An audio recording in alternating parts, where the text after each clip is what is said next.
What is up, everybody? Welcome to Paiper Zombie Productions, home of the one, the original ZTV. I am Paiper Zombie, your host for this session, and today we're getting back to pitches and we're getting to the second part of 1031. So, without further ado, let's go ahead and present part two.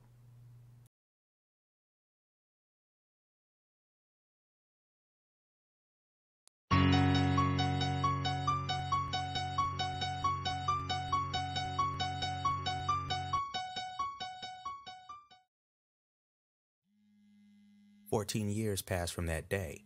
When we reopen, it's to the sound of Lou's phone vibrating angrily on the bedside table. It wakes Lou up. He checks the time and sees that it's 5:46 in the morning. Concerned, he answers it. Lou is greeted by a man's voice that is vaguely familiar to him. After the man confirms that it's Lou that he's speaking with, he identifies himself as Dr. Sam Loomis and apologizes for calling so early. The name is definitely a blast from the past for Lou, but he remembers who Sam is. When he asks why Sam is calling, Sam reveals that it's because his nephew Michael was found missing during a bed check, and thus far, he has not been located on the grounds of Smith's Grove. Lou asks how this is possible.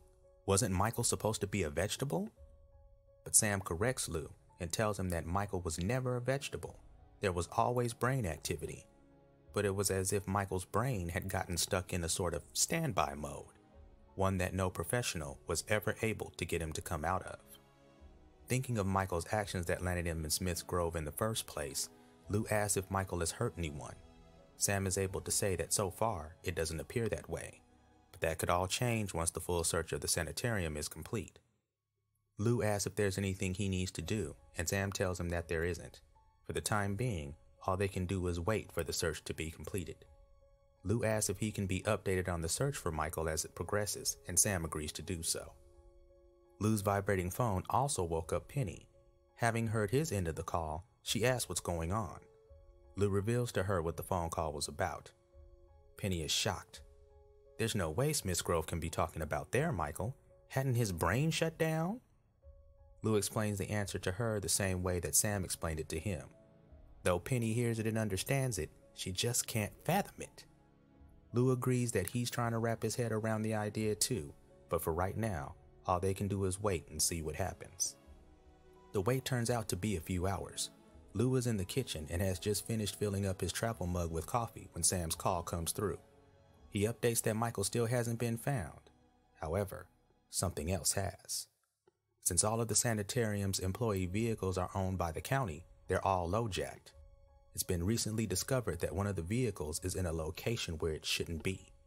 A truck stop just 15 minutes outside of Haddonfield.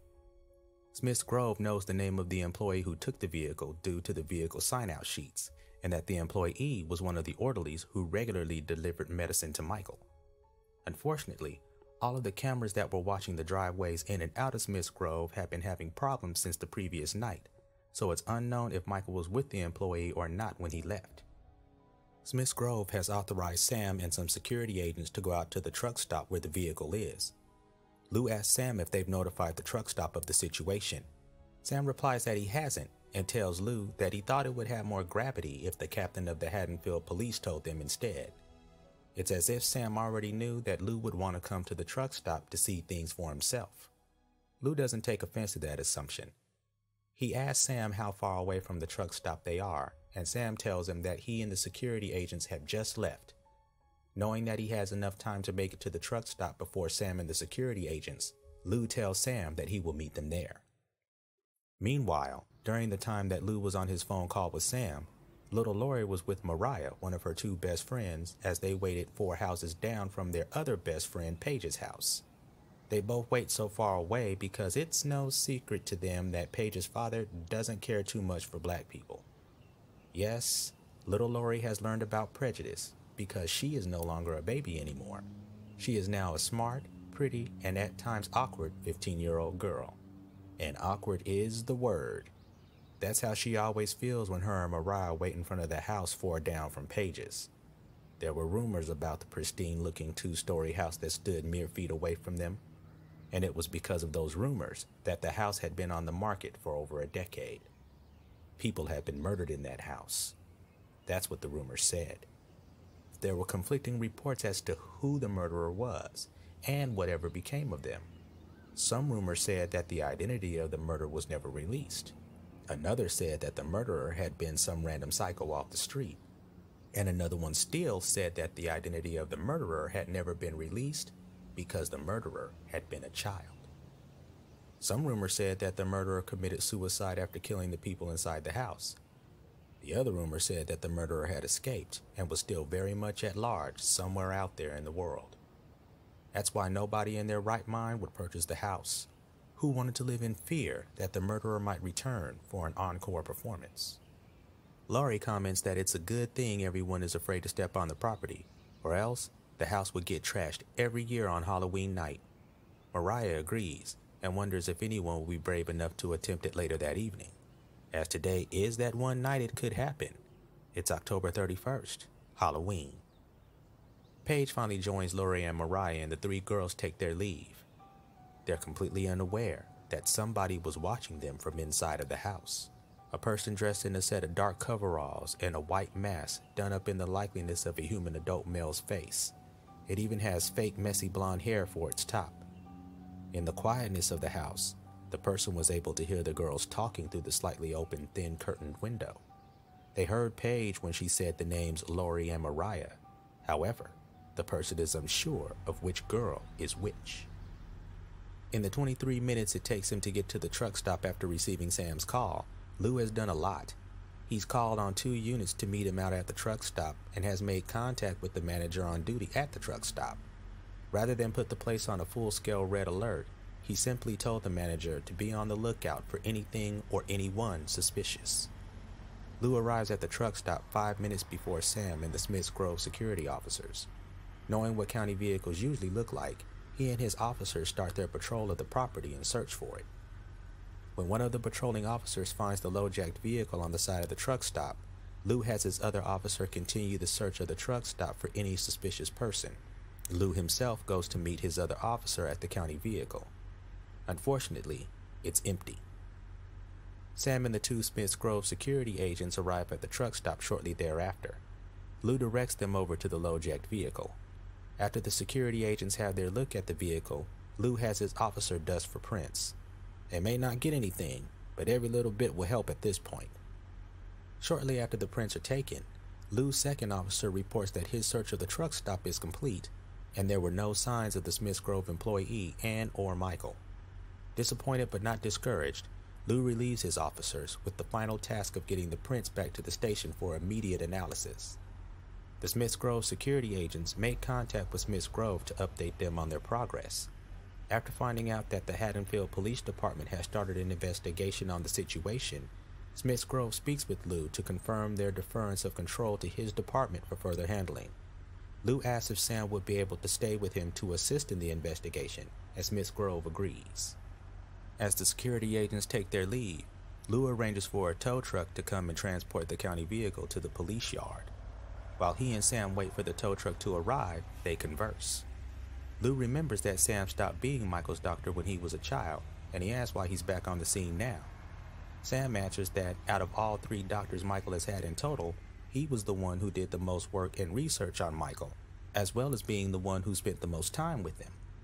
Smiths Grove felt it was more likely that Michael would respond to him best should a confrontation take place. This clues Lou in. He asks if Smiths Grove believed that Michael was at the truck stop. Sam replies that at this time, all leads are being followed, even the off-chance ones. Lou asks Sam if he believes that the truck stop is an off-chance lead, and Sam replies that he does, and he explains why. To begin, he would have been the first to know if Michael had started to make any sort of recovery. So far, he has heard no such thing. Furthermore, Michael wouldn't be able to just get up and walk out of Smiths Grove on his own. He hasn't actually walked in over a decade, and he would need to retrain his muscles to do it. As an addition to that, how would Michael know his way around Smiths Grove, let alone how to drive a car and find his way to a truck stop? Lou agrees, but he tells Sam that they can't ignore the fact that something is going on. Somehow, Michael is missing, and now it appears that this employee is missing too. Lou asks Sam for a profile of the employee in order to get an idea of what the man might be capable of. The profile that Sam gives paints the employee as one who's had a few troubles with the law in his youth, but has led an otherwise straight life since, with an incident-free tenure at Smith's Grove. Lou tries to paint a scenario, but the only thing he can come up with is that he's dealing with two completely separate incidents. It makes no sense to him that someone would abduct Michael and then take him for a joyride. The tow truck arrives and the county vehicle is sent on its way. Lou and Sam proceed to the next step in the investigation process, viewing the truck stop's video surveillance tapes. Unfortunately, the security room is small and only has one workstation on which to watch the tapes. Even more unfortunate is that there are 9 hours of tape for the men to watch through. They settle in and start watching. Time passes as Lou and Sam view the tapes, and eventually school lets out for the day.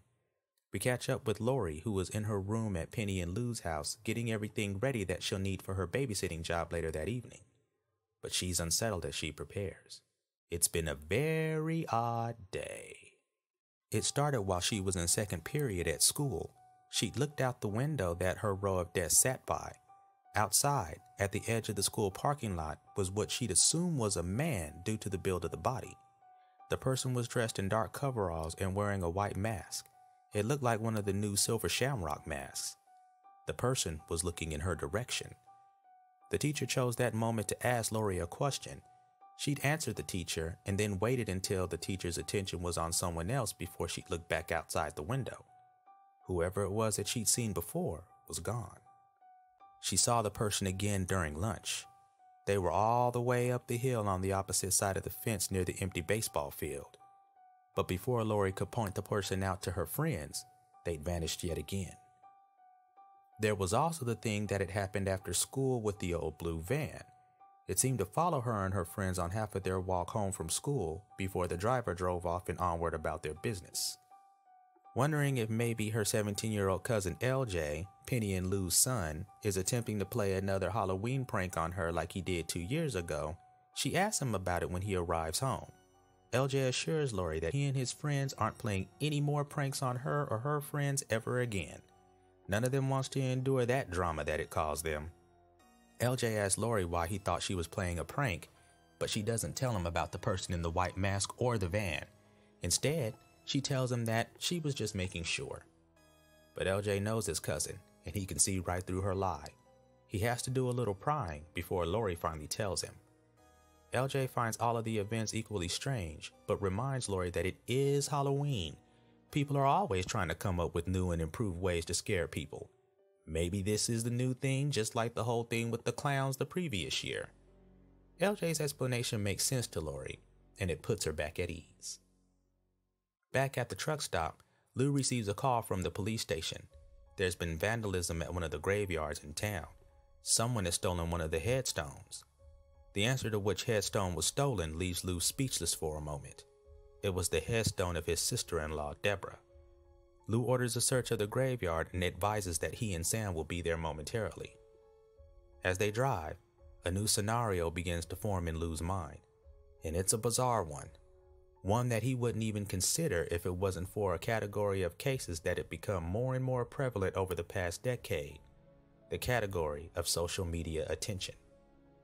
It had become the new drug amongst the young and even the not so young, and there was no limit to what some were willing to do for it. Lou had seen it personally.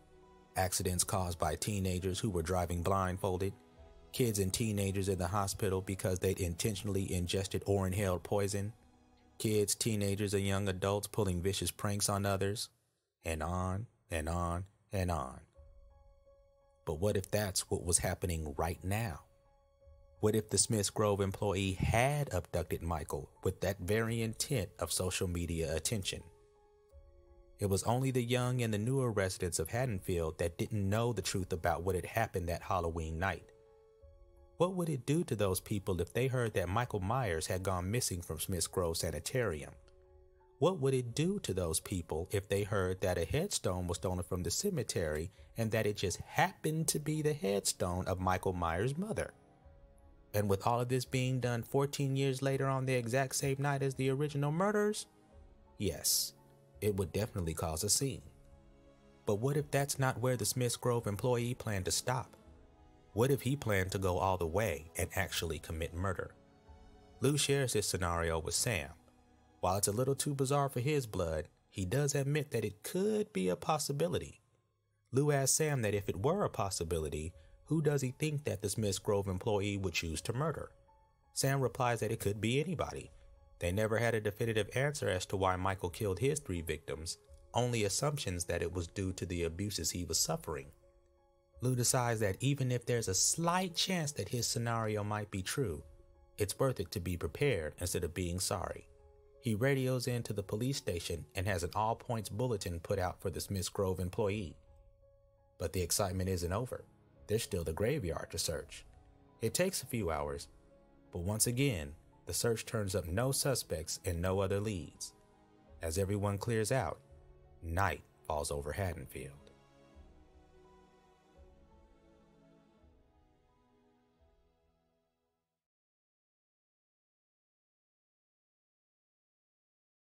All right, everybody, and that is the end of the second half, or the second portion of the feature. So once again, I'm going to leave that option open. For those who are out there and watching, I'm going to go ahead and leave the option open. Do you want me to go ahead and go on to the third part? Or would you like to go ahead and have that tomorrow night? So I'm going to go ahead and give everybody the chance to put their vote out there. You can go ahead and put that in the chat, and I'll give you guys a moment starting now.